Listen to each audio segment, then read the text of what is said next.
morning, or depending on when you're watching this, good afternoon, good evening, or good night. My name's Ross, and as always told out of Voice of Radio.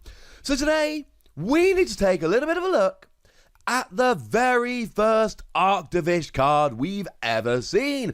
We've never talked about Arctovish on this channel. We've never got to look at a card. Well, great news, ladies and gentlemen. Like all of the fossil Pokemon in Infinity Zone over in Japan, we do see a debut here. And I can say, with a fair bit of certainty, this is the worst one. Sorry. I really like the other three fossils. I think the other three fossils are really good. I don't think Arctovish is particularly good. I can find some saving graces. Of course I can. It's not completely out and out unplayably terrible garbage. But if you're asking me to rank these fossil Pokemon 1 to 4, this is going to be number 4, and it's not going to be terribly close. Now, the good news is, I should mention our translation comes from lovely Joe over at Cerebi.net. The good news is you've got 150 HP as a Stage 1 Pokemon, which is extremely high. You've then got Air Balloon, which gives you free retreat, which is lovely, and a weakness to Lightning, which... I mean, look, Pikachu and Zekrom's getting a one-hit KO anyway. Tapu Koko V's getting a one-hit KO anyway. Maybe this means Boltund gets an easier KO, but most of the time Boltund should be getting a one-hit KO anyway. The one thing that really makes me happy about Lightning weakness moving forward is the loss of Electro Power. So now, I mean, it used to be a 50 damage Lightning Pokemon could play a single Electro Power, do 80, double to 160 and get a one-hit KO. But still, as it is, it's not ideal. Lightning decks are good, right? But then again, you're a water Pokemon, so you've got Frostmoth to accelerate energy, and you're hitting weakness in all of those Welder decks that are running around at the moment, so it's not exactly a terrible time to be a water Pokemon. But what does it do? Well, the first attack, 1 water, 2 colorless energy, the wonderfully named Hard Face. This Pokemon receives 60 less damage from your opponent's attacks next turn, and you do 90 damage. So you do 90 damage this turn, and you take 30 less next turn. Okay. You see, we see this a lot on Metal Pokemon. I mean, I talked about Sizzle V Max the other day, and I called Sizzle V Max the most difficult Pokemon to KO. And partly it was because for 2 energy, it did 90 and reduced damage by 30. And let's be clear, this reduces damage by 60. But then again, Sizzle has Metal Frying Pan to get away your weakness and reduce damage done by 30. Or Metal Goggles to reduce damage done by 30 while stopping damage counters being dropped. Or Metal Core Barrier to reduce damage done by 70, but only for 1 turn. And Lucario and Melmetal, which will reduce damage done to you by 30 the following turn. So Sizzle should actually be reducing damage done by 90 while having no weakness and 320 HP. Rather than reducing damage done to you by 60 on 150 HP Pokemon. Now, to be fair, you can take away your weakness using Weakness Guard energy, and one advantage you have here, of course, is if you're accelerating energy using Frostmoth, you use Frostmoth to put 2 water energies on, lets you attach as many water energies you like during your turn to your bench water Pokemon. Then you pop a Weakness Guard energy on as your attachment for the turn, and then you do have the energy and you don't have a weakness, and this will work. And the thing is, this is actually a very beefy Pokemon. Because you are reducing damage done by 60, you've got 150 HP, you've got an effective HP of 210. Now, what makes me really sad about this is you don't have a retreat cost of 4, so you can't use buff padding. And you're not a basic Pokemon. So you can't use that toughness mantle we looked at the other day that gives an extra 50 HP to basic Pokemon. It's not going to work.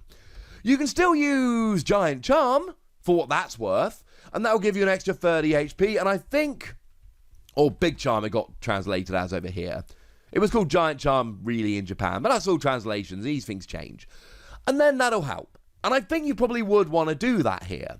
And then you've got a 150 HP Pokemon that goes up to 180 and reduces damage done by 60. This is the argument for Arctovish here. This is how you argue that this is a good thing. This is how you make sense of it. You go, right, you know what? Let's Go Big Charm, let's use the first attack, and I'm a single prize Pokemon with 180 HP, reducing damage done by 60. I'm giving up one prize, and I might even be playing a whole bunch of healing here to make things a little bit easier. That's the argument. Will it work? I mean, you're still only doing 90 damage, and 90 damage is fine for taking out support Pokemon like Malamar or Jirachi or Chinchino. Is it good enough to be taking out other Pokemon? Not really. I mean, if we look at Pokemon that are weak to water, that give up multiple prizes and are fairly widely played, we can look at something like Victini V. But Victini V comes in with 190 HP, you're 10 damage short. And you can use a Vitality Band, but I've already told you half of the point of this is you want to be using Big Charm. So you can use a Galarian Zigzagoon, drop that extra damage, but then Galarian Zigzagoon needs to be made the focus of your deck. You play it down to drop a damage counter, you play a bunch of Scoop Up Net, so you can be reusing it over and over, and that's kind of how you play it. I don't think you want to just be randomly chucking it in case you hit a Victini.